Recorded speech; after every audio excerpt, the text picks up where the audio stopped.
জীবনটাকে সুন্দর করো। আমাদের জীবনের শেষ মার্কেট হবে 1530 টাকা। এই যুবক ভাই ভালো করিয়া শোনো, জীবনের শেষ মার্কেটটা হবে 1530 টাকা। ভাই একটু বলতেছি, মনোযোগ দিয়ে শুনবেন, আমি ছোট্ট মানুষ। ভাই জীবনের শেষ যে কাপড়টা পরবেন মার্কিন কাপড়, সাদা কাপড়। দুনিয়ার মধ্যে কত রঙে বেরঙে কাপড় পরলাম, এই যে আমি বক্তা হইয়া যে মার্কেটটা পরছি, এই যে পাঞ্জাবি পরছি, এই যে কোটি পরছি, এই কোটি আমাকে মরণের পর দেবে না। আপনি শ্রোতা হইয়া রং বেরঙের জামা পরছেন, এটাও আপনাকে মরণের পর দেবে না। শুধু একটা কাপড় দিবে, সাদা মার্কিন কাপড়। এই মার্কিন কাপড়ের দাম কত জানোনি যুবক? আপনি মৃত্যুর পর যে জীবনের শেষ মার্কেট হবে, এই মার্কেটের সাদা কাপড়টা হবে 950 টাকা। এই যে 950 টাকা হবে, আপনার কবরস্থ করার পর, কবর রাখার পর উপরে যে ছাউনিটা দিবে, কবরের যে ছাউনিটা খাড়াল দিবে, বাঁশের খাড়াল, এই খাড়ালটা বাঁশ আপনার জন্য কিনা হবে 250 টাকা দিয়ে। রে যুবক, মুরব্বী বাবারা, পর্দার আলের মা বোনেরা, ভালো করিয়া শোনে, জীবনের শেষ বাজারগুলো একটু মনোযোগ দিয়ে শোনেন। আতর গোলাপ জল যে আপনার জন্য আনবে 150 টাকা। আতর যে লাগাইবে আপনার জন্য আতর 80 টাকা। সুরমা লাগাইবে, যে সুরমা লাগাইবে, ওই সুরমার দাম হবে 60 টাকা। বন্ধু, জীবনের শেষ গোসল করার জন্য যে সাবানটা আপনার জন্য ব্যবহার করবে, ওই সাবানটা কিনবে মাত্র 40 টাকা। ভাইরা, আর একবার বলতেছি, মনোযোগ দিয়ে শোনেন, জীবনের কাপড়টা, শেষ কাপড়টা যে কিনবে 950 টাকা, আর বাঁশ কিনবে 250 টাকা, গোলাপ জল কিনবে 150 টাকা, আতর কিনবে 80 টাকা, আর সুরমা কিনবে 60 টাকা, সাবান কিনবে 40 টাকা। এই যে মোট 1530 টাকা। যুবক, কিসের অহংকার করো? মুরব্বী বাবা, পর্দার আলের মা বোনে, কিসের এত অহংকার করো? যার জীবনের শেষ মার্কেটটা হবে 1530 টাকা, তার আবার কিসের এত বাহাদুরি? সময় আছে এখনো, ফেরো রমাজান মাস সামনে। এই রমাজানে শুধরায় নাও। কিছু কিছু ধনী ব্যক্তিরা, এক বড় লোক, তার সন্তান পরীক্ষায় পাশ করার পর বললে, হুজুর আমার সন্তান পরীক্ষায় ভালো রেজাল্ট করেছে, তাকে অ্যান্ড্রয়েড ফোন দিয়েছে। কি ফোন? বলেন অ্যান্ড্রয়েড ফোন। বললাম আপনার মেয়েটাও ভালো রেজাল্ট করেছে, তার 1.5 মাস আগে একটা অ্যান্ড্রয়েড ফোন দিয়েছি। আবার কিছুদিন পর বললে, হুজুর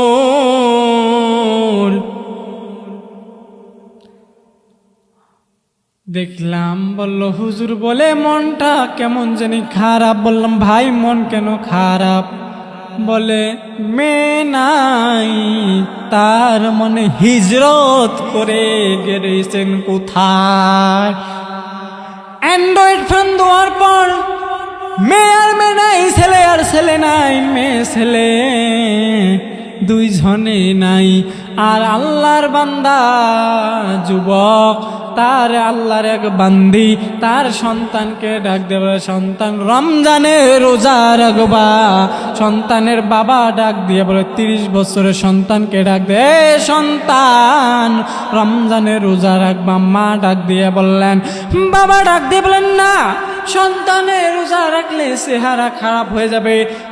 যুবক ভাই মুরব্বী বাবারা ভালো করিয়া শোনেন, আপনার সন্তানকে যে অ্যান্ড্রয়েড ফোন দিয়েছেন, দরজাটা লাগাইয়া যে উমরা করে যে খারাপ অশ্লীল ভিডিও ফোনাগুলো দেখে, পর্নোগ্রাফিগুলো দেখে, দেখি যে শরীর যে চেহারাটা খারাপ করলো, ওই চেহারা কোন মেডিসিন দিয়া ভালো করবা? আলহামদুলিল্লাহ, যে কথাটা বলতেছিলাম, যেহেতু সামনে রমজান মাস, রমজান মাসের উপলক্ষে কিছু কথা বলতেছিলাম। আর মাত্র কয়েকটা দিন, হাতে গোনা কয়েকটা দিন বাকি আছে, তো এই রমজান। কি ভাই? রমজান। এই রমজান মাস আসতেছে, অনেকের অসুবিধা, ডায়রিয়া, কলেরা, ডায়াবেটিস, যত প্রকার রোগ এই রমজান মাসে চাপে। কথা বলেন ঠিক না বেঠিক? অন্য মাসে কোনো চাপে না, এই রমজান মাসের মধ্যে যত ঝামেলা। তাদের 11 মাস, এই 11 মাসের মধ্যে কোনো ঝামেলা হয়নি। আপনারও হয়নি, আমারও হয়নি। রমজান মাস আসছে, যত রোগের ঝামেলা এই রমজান মাসে আসছে। রসুল বলেছিলেন, এই যে 11টা মাস আপনারা কি করলেন? খানা পিনা করলেন। 1 মাস আপনার সিয়াম সাধনা করেন, রমাদানে রোজা রাখেন, তাহলে আপনার শরীর সুস্থ থাকবে। কি থাকবে? সুস্থ থাকবে। আর এমন এমন কুলাঙ্গার নাস্তিকের বাচ্চা বলছে এই রমাদান নাকি বিপদের মাস। জোরে বলেন নাউজুবিল্লাহ। কি বলছে? রমাদান নাকি বিপদের মাস। আহারে, নাস্তিকের বাচ্চারা তো জানে না এই রমাদান মাসের মধ্যে এমন কোনো দিন নাই যে ইবাদত, গভীর রাতের মধ্যে ইবাদত হয়। মাদ্রাসার ছোট্ট ছোট্ট বাচ্চাগুলো গভীর রাতের মধ্যে তাহাজ্জুদের নামাজে দাঁড়িয়ে যদি আপনার আমার জন্য দোয়া না করতো, তাহলে কোনো নাস্তিক বেঈমান এই দুনিয়ার মধ্যে থাকতো না। কথা বলেন ঠিক কিনা? এ ভাইয়েরা আমার, রমজান মাস আসতেছে, কি সামনে পাবো কি না জানি না। রসুল এই জন্য আমাদেরকে শিখাইয়া দিচ্ছেন সব সময় বেশি বেশি রমজানের আগে 2 মাস দোয়া করতো, হায়াত চাইতো। রমজান আসার 2 মাস আগে হায়াত চাইতো, অন্য সময়ের জন্য চাইনি, রমজানে হায়াত চাইতো। এবং রমজান মাসে যেন রমজান অবস্থায় মৃত্যু হয়। আর রসুল এটাও বলেছিলেন, রসুল বেশি বেশি দোয়া করতেন। কি? রমজান মাসের জন্য বেশি বেশি দোয়া করতেন, রমজান মাসে গরিব হয়ে যেন আমাদেরকে মৃত্যুর হালত হয়। গরিব হয়ে, গরিবদের জন্য হিসাব সহজ হবে। ধনী লোকের চেয়ে 500 বছর আগে কি গরিবরা কি জান্নাতে যাব? ওই গরিব না, যে গরিব রমজান মাসে রোজা রাখে না, অন্য অন্য জায়গায় ইবাদত করে না, শুধু নামে গরিব, এ গরিবকে কখনো দেবে না। যে গরিব ইবাদতের মাধ্যমে মাশগুল থাকে, আল্লাহর ইবাদত করে, আল্লাহর ইবাদত করে, দুনিয়াবি কাজ করে এবং আল্লাহর ইবাদত করে, রমজান মাসে রোজা রাখে, আল্লাহর হুকুম আহকাম মানিয়া নবীর সুন্নত তরিকার মধ্যে চলে, ওই গরিব যদি মারা যায়, মারা যাওয়ার পর কঠিন কিয়ামতের দিন, ওই কঠিন কিয়ামতের দিন যখন হিসাব হবে, ধনী লোকের চেয়ে গরিব লোক 500 বছর আগে জান্নাত যাবে। বাজানরা, বন্ধুরা, ভালো করিয়া শুনুন, আল্লাহর রসুল হাদিসের মধ্যে কথাটা বলে দিয়েছেন, গরিব লোকরা ধনী লোকের চেয়ে 500 বছর আগে জান্নাতে যাবে। কথা বলেন ঠিক না বেঠিক? আর রমজান মাসে যেগুলো দান সদকা করবেন, এগুলো আপনার জন্য, এবং গরিবের হক আদায় করবেন, এটা আপনার আমার কাজ, ধনী ব্যক্তিদের কাজ।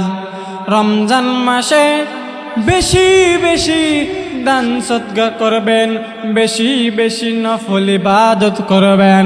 এই মুমিন মুসলমান, বেশি বেশি ইবাদত করবেন রমজান মাসে। আল্লাহ রাসূল বলেছেন